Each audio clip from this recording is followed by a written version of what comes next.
The champagne was vintage. The lilies were imported from Casablanca. And the silence between us was expensive. I stood on the balcony of the Hale penthouse, the tulle of my $80,000 Vera Wang gown catching on the cold wrought iron.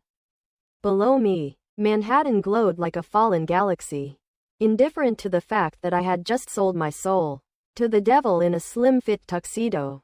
He's gone, isn't he? Quote, I didn't turn around. I knew the footsteps. Heavy, polished, efficient. Mr. Hale had an urgent matter to attend to.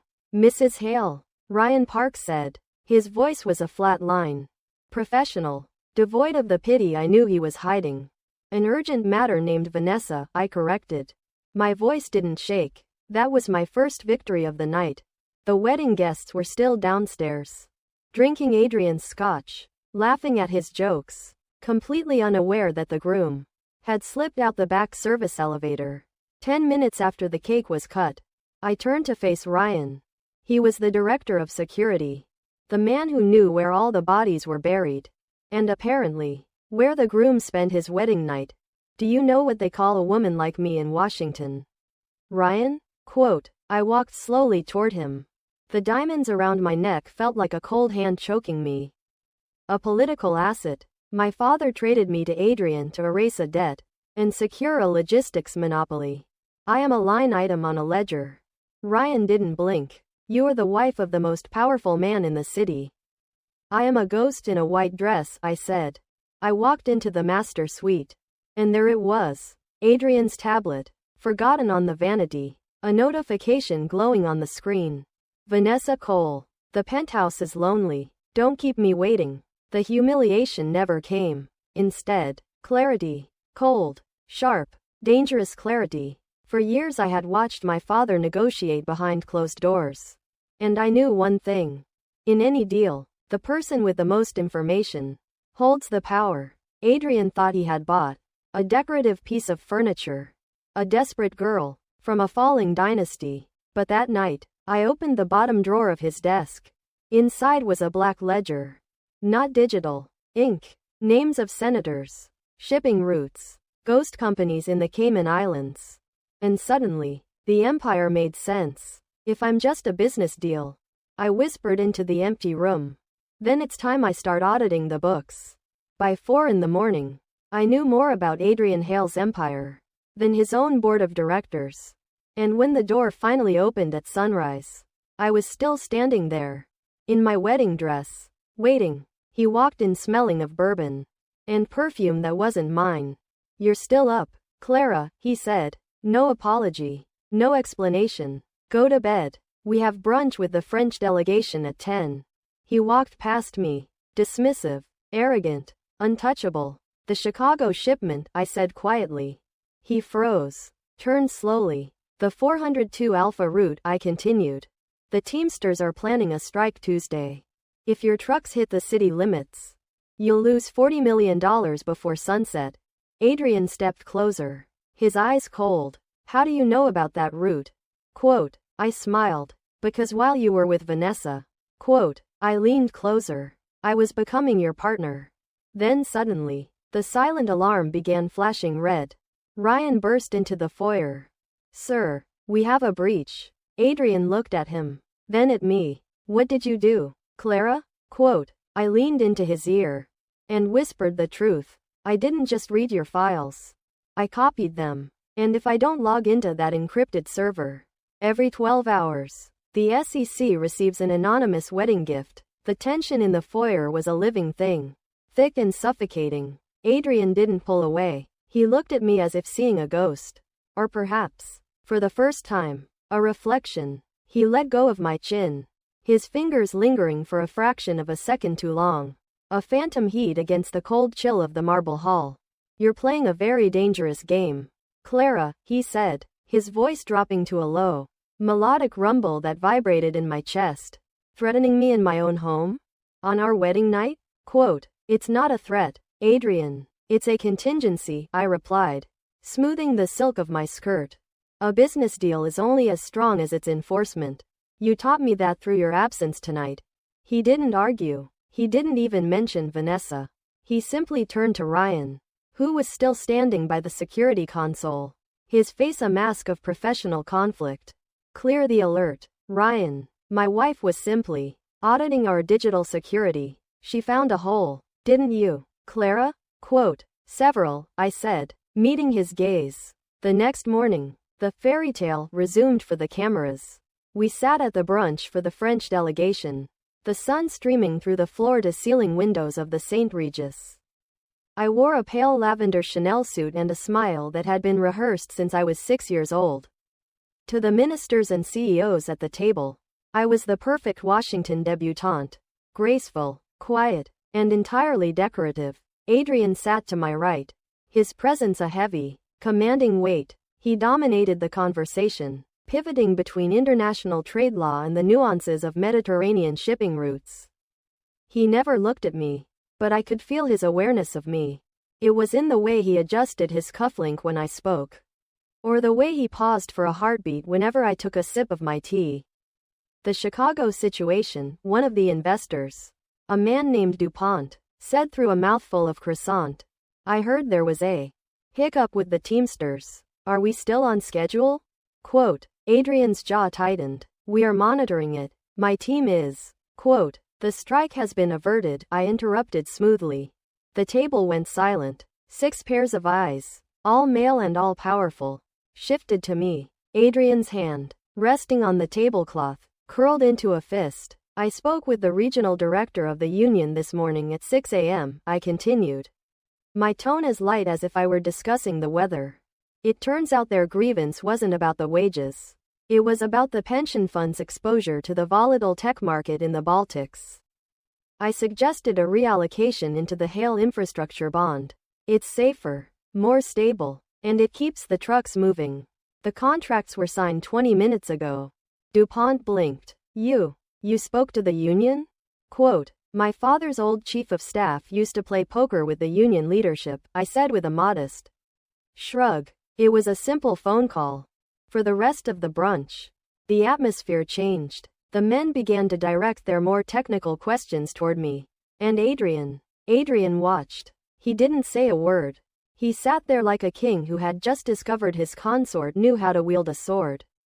When we finally got into the back of the armored Maybach, the partition went up immediately. You're overstepping, Adrian said, his voice vibrating with a controlled fury. I'm protecting my investment, I countered. If your empire crumbles, so does my family's safety. You shouldn't be angry that I fixed Chicago. You should be angry that you didn't know your own man was selling you out. I handle my own traders. Clara, clearly you don't, I said, looking out the window as we blurred through the concrete canyons of New York. Because while you were handling things last night, Vanessa Cole's private accounts received a wire transfer from a shell company registered in Panama. A company that, according to your own private ledger, belongs to Victor Romano. The car swerved slightly as Ryan, driving, reacted to the name. Romano was the one name you didn't say aloud in this city unless you wanted a target on your back. He was Adrian's shadow, the man who controlled the docks that Adrian used for his unlisted shipments. Adrian's face went pale. Vanessa has nothing to do with Romano. She has everything to do with whoever pays for her lifestyle. Adrian, you provide the penthouse, but Romano provides the information she feeds him about you. I reached into my bag and pulled out a slim folder. I had spent the afternoon before the brunch digging through the subdirectories of the files I'd copied. This is a log of her encrypted calls. They spike every time you have a major board meeting. She isn't your mistress, Adrian. She's his spy. He grabbed the folder, his eyes scanning the data with a predatory speed. I saw the moment the realization hit him. The betrayal wasn't just personal. It was strategic. The woman he had left his own wedding for was the one sharpening the knife for his back. Why are you telling me this? He asked, his voice suddenly raw. You could have kept this. Used it as leverage to get out of the marriage. To get your father's debt erased and run. Because I don't want to run, I said, leaning closer until I could smell the wood smoke and cedar of his cologne. I want to rule, and I can't do that if my partner is being played by a nightclub owner. For a long moment, we just stared at each other. The air between us was no longer cold. It was electric. A dangerous current of mutual ambition and something darker. Something that felt like a challenge. Ryan, Adrian said, his voice cracking like a whip. Yes, sir. Quote, from now on, Clara has full access to the tactical suite. She is to be briefed on all internal movements. If she asks a question, you answer it as if I were the one asking. Ryan's eyes met mine in the rearview mirror. There was a new spark of respect there. Understood, sir. But as we pulled up to the Hale building, my phone vibrated in my lap. An unknown number. One text message. I see you, Clara. The white dress was a nice touch. But white stains so easily. See you at the Atlantic Summit. V. My heart hammered against my ribs. I looked at Adrian, who was already on his phone, barking orders to his legal team. He hadn't seen the message. I looked back at the screen. Vanessa wasn't just a mistress. And she wasn't just a spy. She was a warning. And the quiet strategy I had been building was about to be tested in the most public way possible. Adrian, I said, my voice steady despite the adrenaline. What? Quote, I need a new dress for the Atlantic Summit. Something darker. He looked at me, a slow, dangerous smirk spreading across his face. Whatever you want, Queen. The sight of my shredded wardrobe wasn't an act of petty jealousy. It was a declaration of war. I stood in the center of the debris, the scent of the dying red rose filling the room like copper. Most women in my position would have screamed. I simply picked up a piece of ruined white silk and wiped a smudge of dust off my heel. Ryan, I said into the intercom, my voice as cold as the marble under my feet. He was there in less than 30 seconds. He stopped at the threshold, his eyes scanning the carnage. For the first time, I saw his professional composure crack. His jaw tightened so hard I heard the bone click. I'll pull the security footage immediately. Mrs. Hale, don't bother, I said, turning to face him. The person who did this knows exactly where the blind spots are. They didn't break in, they were let in. Which means we don't just have a spy in the bedroom. Ryan, we have a leak in the household staff. Ryan stepped into the room, his hand hovering near his holster. I'll start the interrogations. I'll vet every maid, every chef, every. Quote, no, I interrupted, walking toward him. If you start a witch hunt, the leak will just go underground. We let them think they've rattled me. We let them think I'm a scared little girl with no clothes to wear to the most important event of the year. I looked at the red rose pinned to the wall. Vanessa was predictable. She wanted me to feel exposed. She wanted me to show up to the Atlantic Syndicate Summit looking like a victim. Get me a tailor, I commanded. Not one of the ones Adrian uses. Find me the woman who makes the suits for the wives of the Gambino captains in Queens. The one who knows how to hide a ceramic blade in a garter belt. Ryan's eyebrows rose. A slow, grim smile touched his lips. I know exactly who you mean. Sophia. She's discreet, good. And Ryan? Tell Adrian I'm fine. Tell him I'm just napping. I don't want him swooping in to save me. I want him to see me for the first time when we walk into that ballroom. The Atlantic Syndicate Summit was held at a private estate in the Hamptons. A fortress of glass and steel guarded by men with submachine guns hidden under Brioni jackets. This wasn't a corporate retreat. It was the gathering of the 5 families of the Eastern Seaboard and the tech billionaires who laundered their reputations. As the Maybach pulled up the long, winding driveway, the air inside the car was electric. Adrian sat next to me, dressed in a midnight blue tuxedo.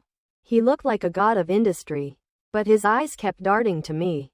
I was wearing Sophia's masterpiece, a gown of liquid obsidian that clung to my frame like a second skin, with a neckline that plunged dangerously low and a slit that revealed just enough leg to be a distraction. It wasn't a wedding dress.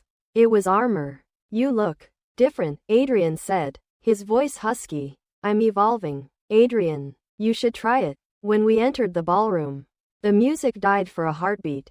All eyes turned. I saw Vanessa Cole standing near the bar, draped in gold, her hand resting possessively on the arm of Victor Romano. Her smile faltered when she saw me. She expected a broken woman. She got a queen in mourning for her enemies.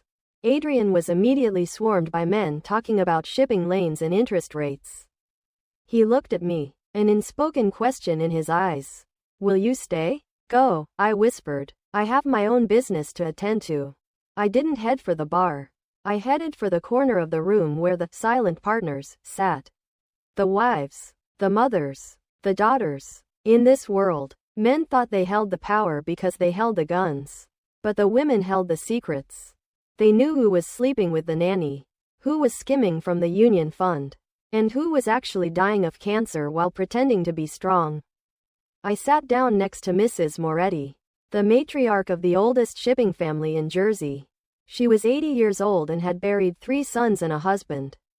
You're the girl who married the Hale boy, she rasped, her eyes like black beads. Heard he left you on your wedding night. You should have poisoned his soup by now. I prefer to let my enemies poison themselves. Maria, I said softly.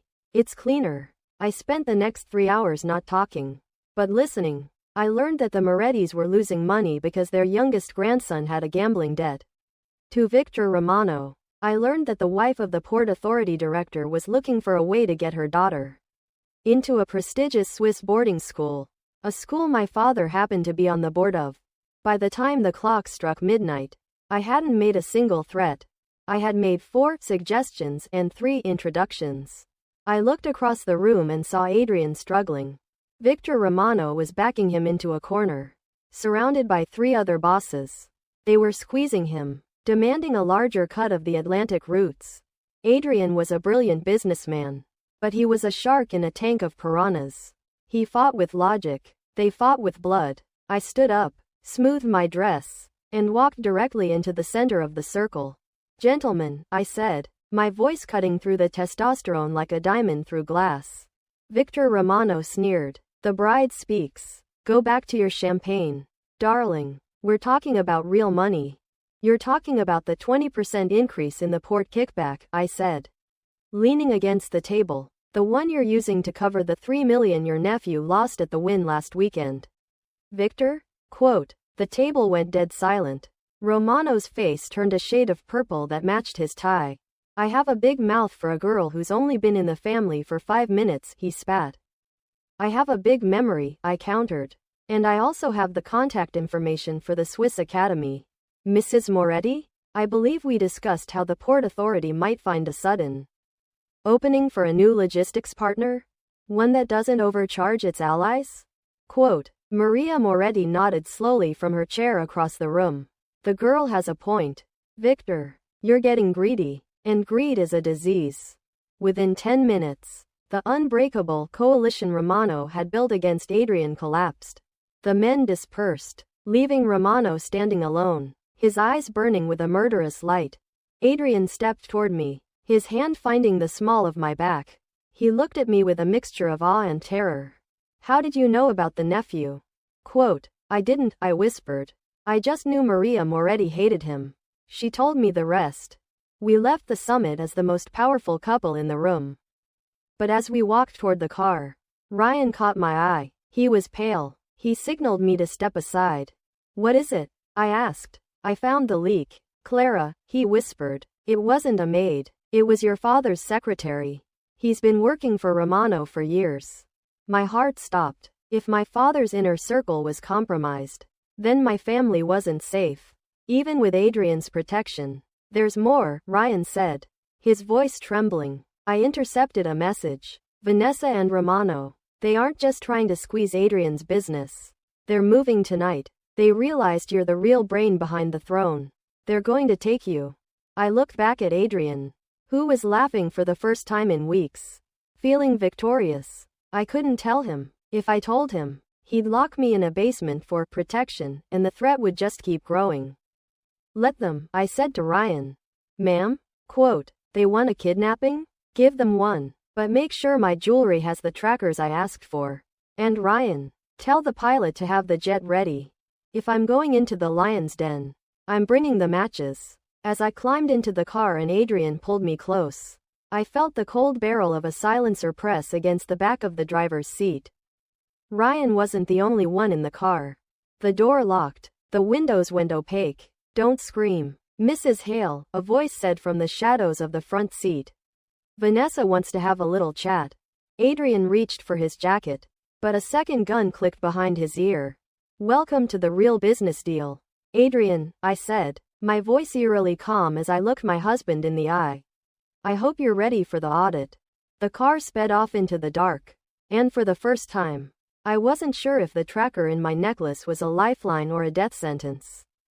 The interior of the Maybach, once a symbol of my husband's untouchable power, had become a tomb. The silence was punctuated only by the low hum of the tires against the pavement. Adrian's hand was still on my waist, his body rigid, a coiled spring of lethal intent, but the gun pressed against his temple by the man in the front passenger seat. One of Romano's plants who had replaced our driver at the valet. Kept him frozen. Don't, I whispered to Adrian. My eyes locked on his. I wasn't pleading for his life. I was commanding his restraint. If you kill them here, the others won't talk, and I need them to talk. Adrian's eyes were a storm of sapphire rage.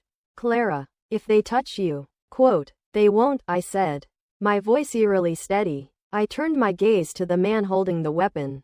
You're Marcus, right? Victor's third cousin? The one who spent 6 years in Sing Sing because you weren't fast enough to ditch the evidence?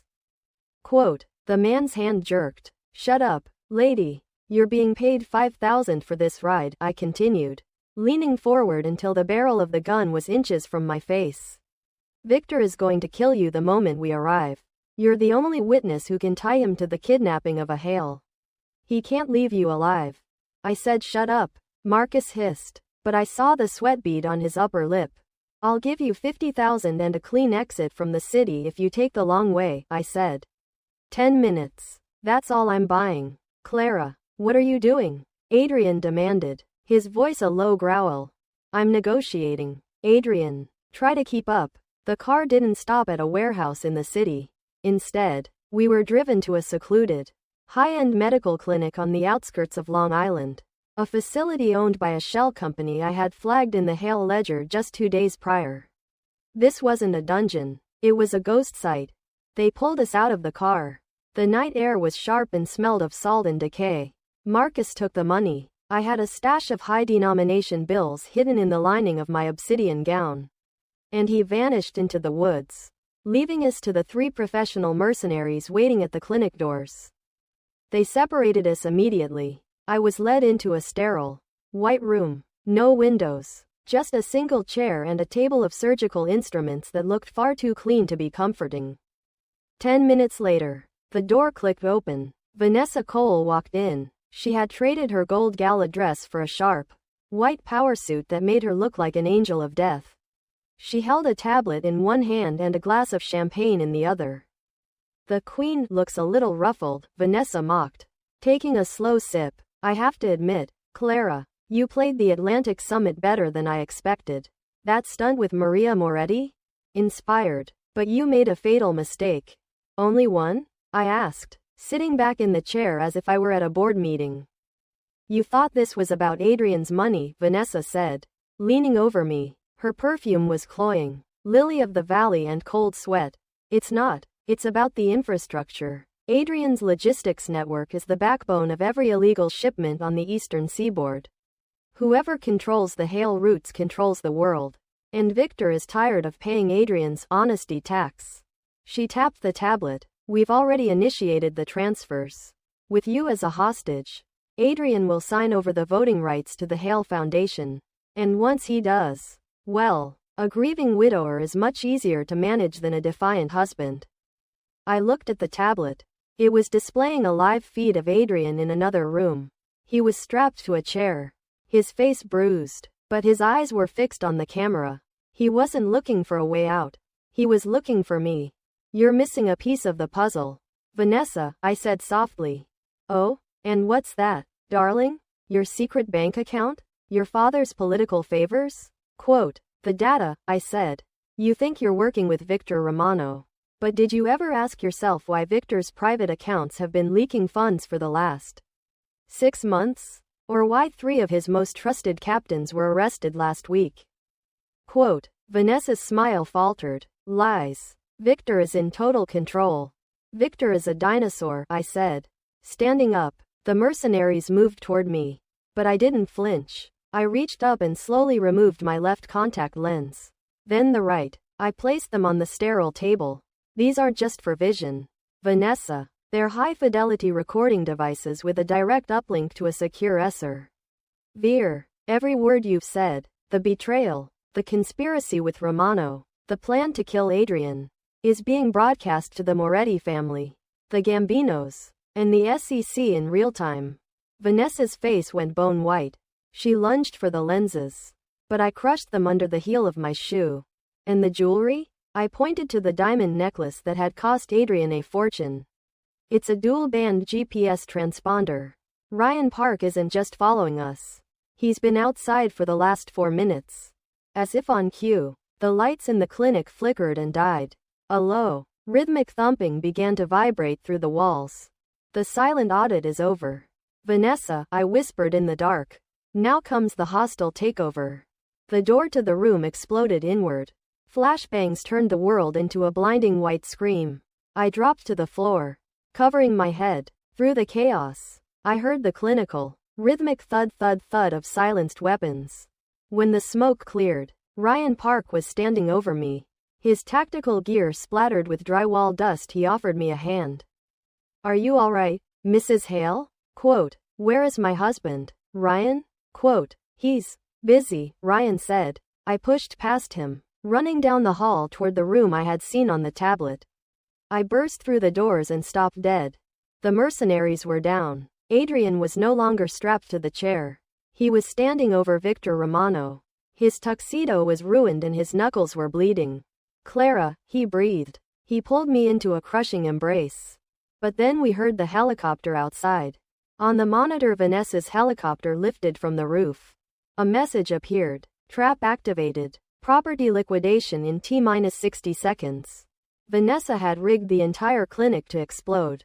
The doors slammed shut. Locked. We were trapped. I looked at the keypad. 12 digits. Adrian, I whispered. The black book. The Panama Shell Company code. What was the last entry? Quote, the building shuddered as the first explosions detonated. The clinic groaned. A skeletal screech of metal under the pressure of the first perimeter charges. Dust rained from the vents, coating my obsidian dress in a fine, gray powder. Adrian was at the door, his shoulder slamming against the reinforced steel. But it was useless. These doors were designed to keep biological hazards in. Or, in our case, to turn a room into an oven. The code. Adrian. I screamed over the rising whine of the alarms, the Panama account from the black book. What was the sequence? Quote, Adrian froze, his eyes darting through the chaos of his memory. He was a man who processed millions of data points a second. But the sight of me trapped in this tomb was short-circuiting his logic. It was a date. The day I founded Hale Logistics. No, that's too simple. Think. I grabbed his face, forcing his eyes to lock onto mine. The day you met Vanessa. The day you signed the Romano Treaty. What is the one number she would know you'd never forget? Quote, the timer on the wall blazed a cruel, digital red. 042. 071219. Adrian barked. His voice raw. I lunged for the keypad. My fingers flew across the glass. 071219. Access denied. The building shuddered again. A secondary explosion in the basement sent a shockwave through the floor, knocking me to my knees. It's not a date, I whispered, the realization hitting me like a physical blow. She wouldn't use a date of love or business. She's a narcissist, Adrian. She'd use the date she felt she finally owned you. The wedding, Adrian whispered, his face turning ashen. Today's date. I typed it in. 031026. Access granted. Override initiated. The magnetic locks hissed, and the heavy doors slid open. We didn't run. We flew. Ryan was already in the hallway, his tactical vest shredded, dragging a wounded guard toward the exit. The roof. Ryan shouted. The stairs are collapsed. We have to go up. Quote, we scrambled up the service stairwell as the lower floors began to pancake. The heat was rising behind us. A hungry, orange beast devouring the sterile white hallways. We burst onto the rooftop just as the helicopter carrying Vanessa began its final bank toward the ocean. She was sitting in the open door, a headset on, looking down at the burning building with the cold detachment of a goddess watching a sacrifice. She saw us. Her eyes widened, her hand reaching for the pilot's shoulder to tell him to move faster. But I wasn't done. I reached into the hidden pocket of my gown and pulled out a small, sleek remote, the one Ryan had handed me during the Atlantic summit. It wasn't for a tracker. Adrian, I said, handing it to him. You wanted to handle your own traders. He looked at the remote, then at the helicopter. The fuel line? Quote, Sophia, the tailor, didn't just put a blade in my garter, I said, my chest heaving. She put a localized EMP pulse charge in the valet's key fob. When Marcus took the car, he took the trigger, and the car is currently parked directly under that helipad. Adrian didn't hesitate. He pressed the button. A silent ripple of energy distorted the air. Below us, the Mybox electronics fried instantly. But the secondary effect was the real masterpiece. The pulse surged upward, hitting the helicopter's navigation and fuel injection systems. The rotors sputtered. The tail rotor jerked violently to the left. Vanessa screamed, her hands clawing at the air as the bird began a dizzying terminal spin. It didn't explode in the air. It dropped like a stone into the tree line 500 yards away. A plume of black smoke marking its grave. Silence returned to the night, broken only by the crackle of the fire below us. Adrian pulled me to the edge of the roof, away from the smoke. He looked at me, really looked at me, as if he were seeing a stranger who had just saved his life. You planned for the crash, he said, his voice a mix of horror and reverence. I planned for every variable. Adrian, that's what a partner does. He reached out, his thumb brushing a smudge of soot from my cheek. I thought I married a pawn to settle a debt. I thought I could keep you in a gilded cage while I ran the world. And now? Quote, he leaned in, his forehead resting against mine. Now I realize I've been running the world alone. And I'm tired of being alone. The rescue choppers appeared on the horizon, their spotlights cutting through the dark like the eyes of God. Ryan stood a few paces back, his radio crackling with status reports. The Empire was safe. The valves were dead or exposed. The Mistress was a memory in the trees. But as the first ladder descended, my phone buzzed in my hand. It was an alert from the encrypted server I had set up on our wedding night. I opened the file, expecting to see a mission complete log. Instead, my heart stopped. The server hadn't just been recording Vanessa. It had been scraping the deep web communications of every guest at the Atlantic Summit. And there, buried in a subfolder labeled Project Monarch, was a document that made the Romano betrayal look like a playground spat. It was a contract signed by my father. 3 years ago. It wasn't a debt settlement. It was a sale. He hadn't sold me to Adrian to save the family. He had sold me to Adrian to infiltrate the Hale Empire for a third party. A global conglomerate that made Adrian's billions look like pocket change. And the most terrifying part? The contract had a Phase 2 clause. Phase 2. Upon the elimination of secondary threats. Romano, Cole. The asset Clara Bennett shall initiate the internal liquidation of Adrian Hale. I looked at Adrian, who was smiling at me. A genuine, vulnerable smile of a man who finally felt he could trust someone. He reached for my hand to lead me toward the rescue chopper. Let's go home, Clara, he said. We have a lot to talk about. I felt the weight of the Phase 2 instructions sitting in my pocket. My father hadn't just used me. He had turned me into a sleeper agent in the bed of the man I was starting to trust. I looked at the burning clinic. Then at my husband. The trap hadn't ended with the explosion. The real trap was just beginning. Because the only way to save Adrian now was to betray the man who gave me life. Or the only man who had ever truly seen me. The hum of the rescue helicopter was a rhythmic thrum in my bones. But the silence inside my head was louder. I sat across from Adrian. The emergency thermal blanket draped over my ruined black gown. He was watching me with an intensity that had shifted from suspicion to something terrifyingly like devotion. He reached across the small cabin and took my hand. His skin was rough, his knuckles still stained with the cost of my rescue. We're going to rebuild, he said, his voice barely audible over the rotors. Not just the clinic, The entire inner circle. I'm purging everyone. Clara. No more leaks. No more shadows. And who stays? Adrian? I asked, my thumb tracing the edge of the phone in my pocket. The phone that held my father's death warrant. You, he said firmly. And Ryan. That's the list. I looked out the window at the Manhattan skyline. It looked like a crown of thorns. If I told Adrian the truth, that my father had planted me here to dismantle his life's work, he would kill him. My father was a weak man. A greedy man. But he was the only family I had left. But if I followed phase 2, I would destroy the only man who had ever treated me like an equal, instead of a piece of property. When we landed on the Hale building helipad, Ryan was waiting. He looked at me, then at the phone in my hand. He knew. He had seen the scrapings from the server. He had seen Project Monarch. Sir, Ryan said to Adrian, the board is demanding an emergency session. The news of the warehouse explosion is hitting the wires. They think you're vulnerable. Let them think it, Adrian snapped. I'm going to bed. Actually, I said, stepping forward. The wind from the cooling rotors whipped my hair across my face. Adrian, you go to bed. Ryan and I will handle the board. Adrian paused, his hand on the door handle of the penthouse. He looked at me, a slow, tired smile spreading across his face. The board doesn't take meetings with wives, Clara. They will take a meeting with the woman who just liquidated Victor Romano's entire shipping network in a single night, I said. Go. Sleep. You've earned it. He leaned in and kissed my forehead. A gesture so tender it felt like a knife to the heart. Then, he disappeared into the suite. I turned to Ryan. The city lights reflected in his tactical goggles. Did you see the contract? I asked. I did, Ryan said.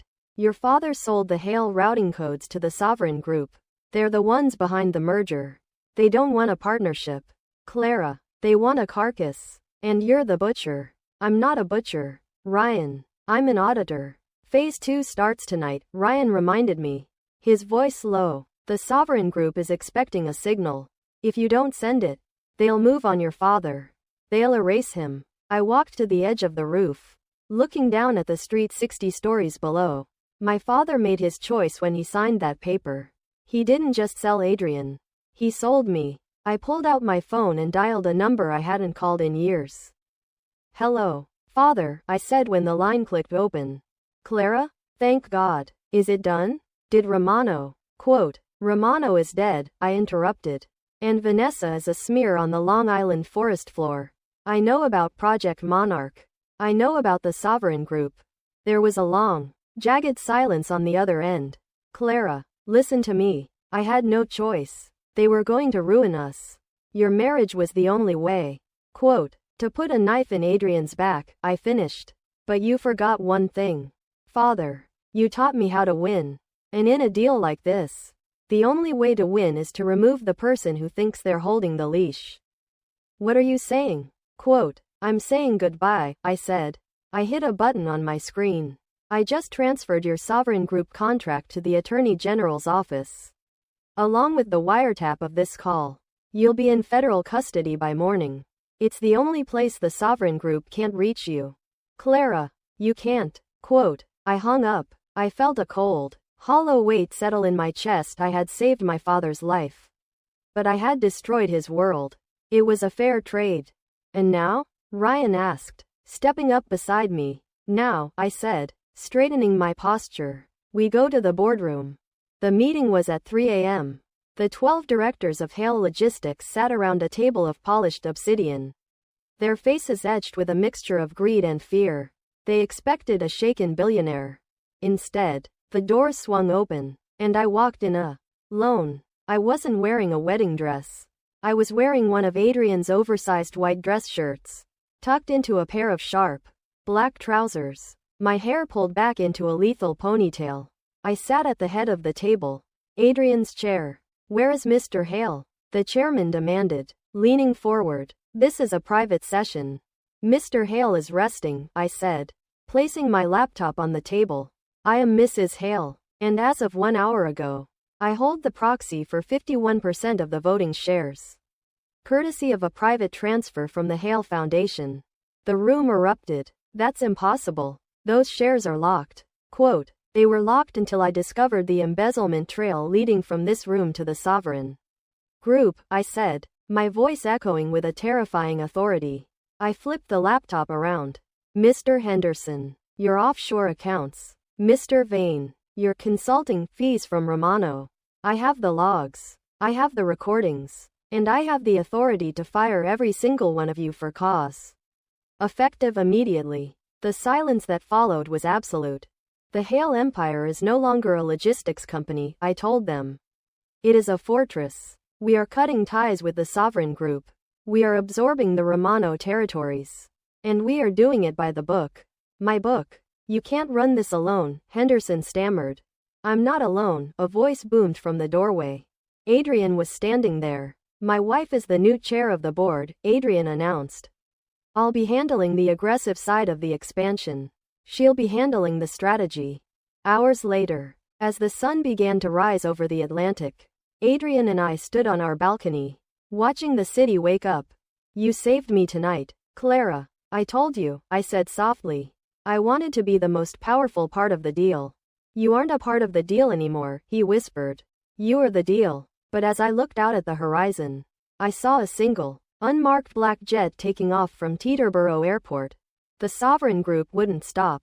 I smiled. Ryan, I said into my wrist comms. Yes, Queen? Quote, start the audit on the sovereign group. I want to know what they eat for breakfast. The empire didn't just gain a wife. It gained a goddess of war. And Manhattan was about to learn that the most dangerous thing in the world isn't a billionaire with a gun. It's a woman with a plan.